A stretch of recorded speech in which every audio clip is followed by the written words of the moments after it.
Top 10 places that never existed.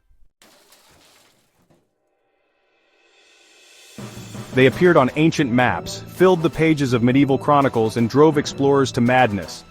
From sunken kingdoms to golden cities, these places shaped history. Despite one inconvenient truth, none of them ever existed. In this countdown, we uncover the top 10 most legendary locations born from myth, mistake, or sheer imagination, and how their stories still haunt us today. 10. It's a name whispered through centuries of legend and lore: Camelot. A magnificent castle where honor ruled, justice prevailed, and King Arthur sat at the helm of the fabled Round Table. But what if Camelot, the very heart of Arthurian legend, never existed? Camelot represents one of the most powerful myths in Western literature. It's the place where King Arthur ruled his kingdom with wisdom and courage, where knights like Lancelot and Gawain swore oaths of loyalty, and where the elusive Holy Grail became the symbol of ultimate spiritual triumph. The name itself conjures images of shining armor, romantic quests, and a noble age that never truly was. But here's the truth. There is no historical record of Camelot, no archaeological remains, no documents outside of legend, no evidence it was ever more than a literary invention. The first time the name Camelot even appears is in a 12th century French romance by Chrétien de Troyes. Before that, there's no mention of such a place in any of the early British chronicles. It was a poetic dream, a backdrop for the values and ideals medieval writers wanted to explore, and yet people have tried to find it. Over the centuries, various locations across Britain have claimed the title of the real Camelot, from Tintagel Castle in Cornwall to Caerleon in Wales, and even Winchester, where a massive round table hangs on a wall, once declared the true Round Table by King Henry VIII himself. But all of these connections are retrospective, symbolic rather than factual. Camelot was never meant to be a real place. It was an idea, a golden age where virtue triumphed over corruption, where every knight's sword served justice, and where power was guided by wisdom. It embodied the dream of what a kingdom could be, not what one ever was. Its non-existence is what gives Camelot its power. Like Atlantis or Shangri-La, it represents an unreachable ideal, a lost paradise just out of reach. A myth we chase not because we expect to find it, but because of what it tells us about ourselves. Camelot doesn't exist on any map, but it's real in the imagination of every generation that dares to believe in a better world. 9. The legend of El Dorado has captivated explorers and treasure hunters for centuries. Originating in the early 16th century, Spanish conquistadors in South America heard tales of a tribal chief who, during initiation ceremonies, covered himself in gold dust and submerged in Lake Guatavita, located in present-day Colombia. This ritual symbolized the chief's divine status and his offering to the gods. Over time, the term El Dorado evolved from referring to this golden man to representing a fabled city or even an entire kingdom abundant with gold and precious gems. Driven by these accounts, numerous expeditions were launched into the uncharted territories of South America.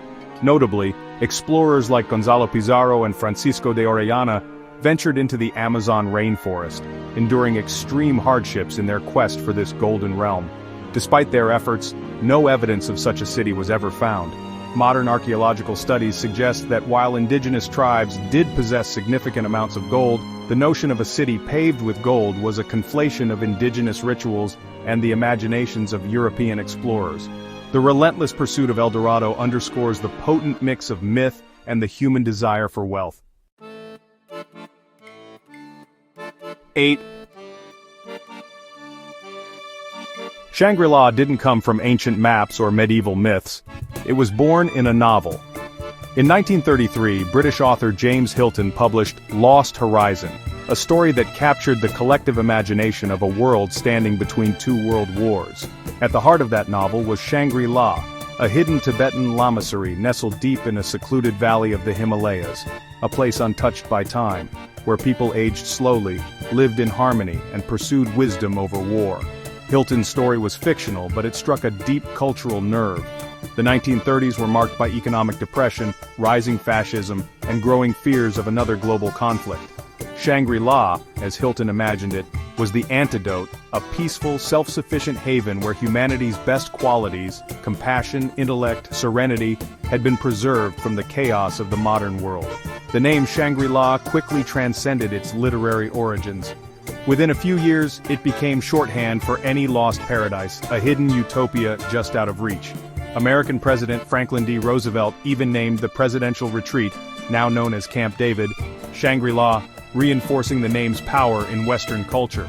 It was no longer just a setting in a novel, it was a modern myth. In the decades that followed, real-life expeditions set out to find Shangri-La, treating Hilton's fiction as a coded guide to some ancient Tibetan truth. Explorers, mystics, and even government agents searched regions of western China, northern India, and Bhutan, hoping to discover a place that matched Hilton's description. Some claimed success. The town of Zhongdian in China even renamed itself Shangri-La in 2001 to capitalize on tourism. But there is no historical or geographical evidence that such a place ever existed. And yet, that might be the point. Shangri-La was never meant to be a location on a map. It was a projection of hope. An idea that somewhere, hidden from greed and violence, a wiser version of humanity might still thrive. It's a fantasy that asks not, where is Shangri-La, but what would we be like if we found it? 7. Atlantis may be the most enduring of all legendary lost places, but it's also the one most misunderstood. Contrary to what pop culture would have you believe, Atlantis didn't come from ancient sailors or seafaring myths. It came from philosophy, specifically from the Greek thinker Plato. In two of his dialogues, Timaeus and Critias, written around 360 BCE, Plato describes a mighty island nation that existed 9,000 years before his time. According to his account, Atlantis lay beyond the Pillars of Hercules, what we now call the Strait of Gibraltar, and was home to an advanced civilization blessed with great wealth, naval power, and technology. But the Atlanteans grew arrogant and corrupt. As punishment, the gods destroyed their island in a single cataclysmic night, sinking it beneath the sea. Many readers throughout history took Plato's account at face value, assuming he was recording real events passed down through Egyptian or Mediterranean oral history. But most scholars today agree. Atlantis was an allegory. Plato wasn't writing history. He was making a point. Atlantis represented the dangers of moral decay, the fall of civilizations that lose their way. It was a cautionary tale, not a travel guide. Still, the allure of Atlantis as a real place proved irresistible. Over the centuries, countless theories have emerged, placing it everywhere from the Caribbean to Antarctica. Some have even suggested that the Minoan civilization, wiped out by a volcanic eruption on the island of Thera, was the real Atlantis. While the destruction of Thera is well documented, there's no hard evidence linking it to Plato's myth. What keeps Atlantis alive isn't proof, it's longing. Longing for a time when humanity lived in balance with nature and itself, longing for lost wisdom, and perhaps longing for a story where everything was perfect, until we ruined it. Atlantis is powerful because it's a mirror, not of what we've lost, but of what we fear losing again. 6. Long before the age of satellites and Google Earth, ancient mariners spoke of a mysterious island west of Ireland, one that would appear only once every 7 years, then vanish again into the mist. That island was Hy-Brasil, also spelled Hy-Brasil, Brazil, or O Brazil. This legendary island dates back to medieval maps as early as the 14th century. It was often represented as a perfectly round landmass split by a central river, sometimes even marked as more real than myth, appearing on nautical charts for nearly 500 years. From the Catalan Atlas of 1375 to Abraham Ortelius's world map of 1570, Hy-Brasil was depicted floating somewhere in the North Atlantic. The name likely derives from the Old Irish Hy-Brasil, meaning descendants of Brazil, a powerful clan or deity. It has no connection to the modern country of Brazil, although some theories once tried to draw such links. In Irish mythology, it was believed to be a land of eternal youth, advanced knowledge, and radiant beauty. A kind of Celtic paradise hidden from mortal eyes by a magical veil. Numerous expeditions tried to find Hy-Brasil. One of the most famous was undertaken in 1480 by 2 ships from Bristol, England, which sailed westward in search of the Phantom Isle. They returned empty-handed. Another attempt in 1497 by John Cabot, under the commission of King Henry VII, may have been inspired by the same legend. eventually leading to the European rediscovery of North America. Despite these efforts, no trace of Hy-Brasil has ever been found. As cartography advanced and navigation became more precise, the island slowly disappeared from maps. Its last known appearance was in the early 1800s. Today, historians believe Hy-Brasil was likely a sailor's mirage, possibly triggered by volcanic islands like Rockall or optical illusions such as Fata Morgana, a phenomenon that can make distant land masses appear ghostly and floating. Still, the myth persists. In folklore, Hy-Brasil is not just a place, it's a symbol, a reminder of how wonder and imagination once filled the blank spaces on our maps, a beacon of the unknown, of something always just beyond the horizon. 5. In the world of Arthurian myth, few names are more enchanting than Avalon. This legendary island is said to be the final resting place of King Arthur, a place of otherworldly peace where heroes go to heal, and where the line between magic and reality blurs. The first mention of Avalon appears in Geoffrey of Monmouth's Historia Regum Britanniae, written in the 12th century.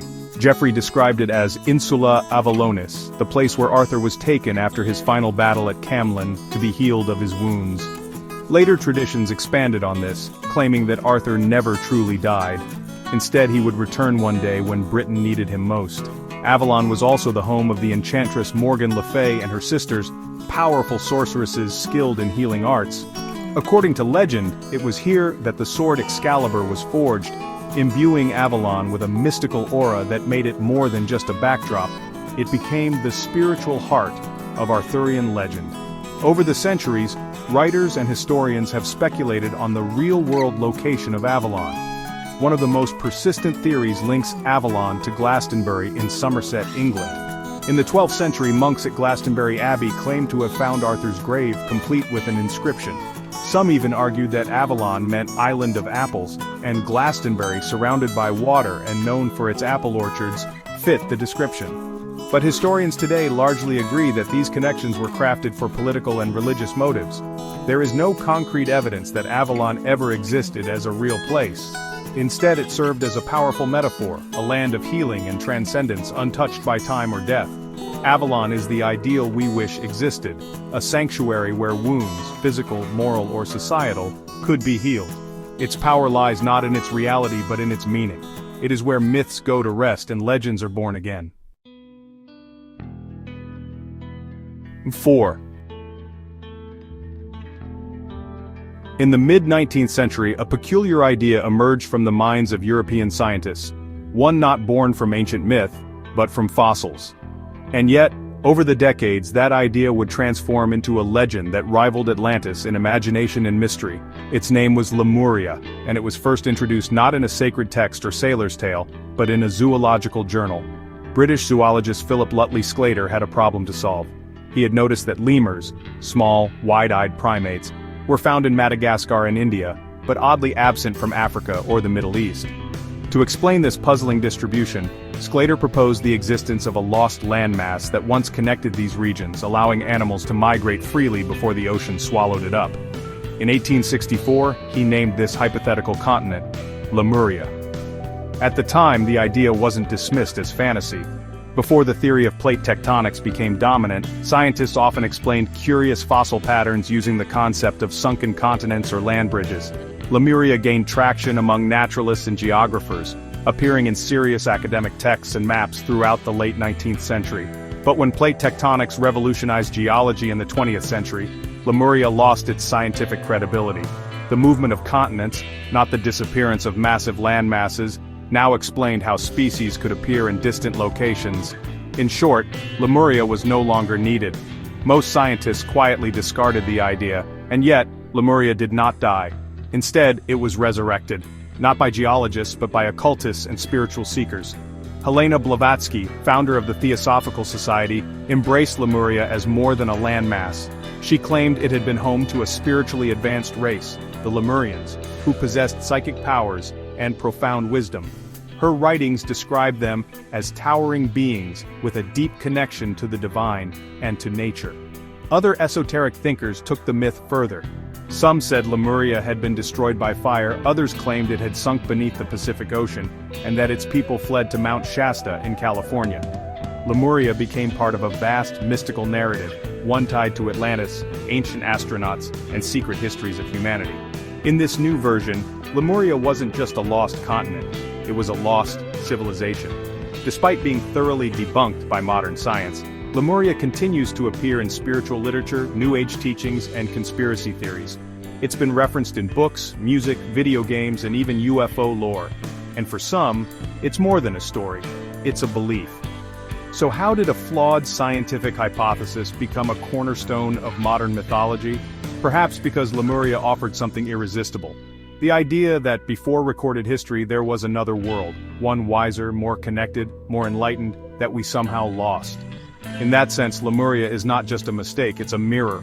One that reflects our deep longing for ancient truths and our hope that somewhere in the distant past, humanity once walked a more enlightened path, even if it now lies beneath the waves. 3. Between the rugged cliffs of Cornwall and the scattered isles of Scilly, the cold Atlantic swells over a mystery. Locals tell tales of church bells ringing beneath the waves, of once proud towers swallowed by the ocean, and of a lost land called Lyonesse, a kingdom that vanished beneath the sea in a single night. According to Arthurian legend, Lyonesse was a fertile, prosperous land stretching far beyond Land's End, said to be the birthplace of the tragic hero Tristan. It was described as a land of green fields, glittering cities, and a noble people, all consumed by a great flood after a terrible sin or betrayal. Some stories claim only one man survived, a single horseman who raced ahead of the rising tide, his horse's hooves still burning from the journey. This dramatic tale may sound like pure myth, but there are reasons it endured. For centuries, fishermen off the coast of Cornwall claimed to see sunken walls beneath the sea, or to snag their nets on ancient ruins. As late as the 18th century, sea charts marked the area between Cornwall and the Scilly Isles as treacherous shallows, leading to speculation that the isles themselves were once hilltops of a larger, now drowned land. There is some geological basis for this. During the last ice age, sea levels were significantly lower. What is now the seabed between Cornwall and the Isles of Scilly was once dry land, slowly submerged as glaciers melted and oceans rose. While this process happened over thousands of years, not overnight, the memory of it may have been passed down through oral tradition, growing with each retelling. Lyonesse, then, sits at the crossroads of geology and myth. It may never have been a kingdom with kings and cathedrals, but it may have been land once walked by humans, later taken by the sea.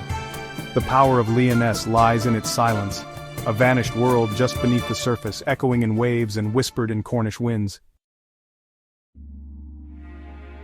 2. Off the coast of Brittany, in the stormy waters of the Bay of Douarnenez, lies the ghost of a city, or so the legend says. Its name was Wise, a magnificent coastal capital protected by colossal sea gates, filled with towering spires, golden halls, and streets paved in splendor. It was the pride of Armorica, the jewel of an ancient Breton kingdom, and then it was gone. The legend of Wise is one of the most haunting in Celtic folklore. Built below sea level, the city was protected by a system of dikes and a giant sluice gate, controlled only by the king. According to most versions of the tale, Wise was ruled by King Gradlon and his beautiful daughter Dahut. Dahut, seduced by dark forces, sometimes a demon, sometimes her own pride, stole the keys to the floodgates and opened them during a night of revelry and sin. The ocean rushed in, swallowing the city and nearly killing everyone within. Only King Gradlon escaped, aided by a divine voice or a saint, depending on the version. He fled on horseback, carrying Dahut behind him until the voice commanded him to cast her into the sea. Only then did the waters cease chasing him. Dahut was either drowned or transformed into a siren, condemned to sing of Wise from beneath the waves for eternity. Unlike other myths, Wise never pretended to be a far-off land. It was always near, always close to the shore, always just out of reach beneath the waves. To this day, locals in Brittany say you can hear the bells of Wise tolling on stormy nights.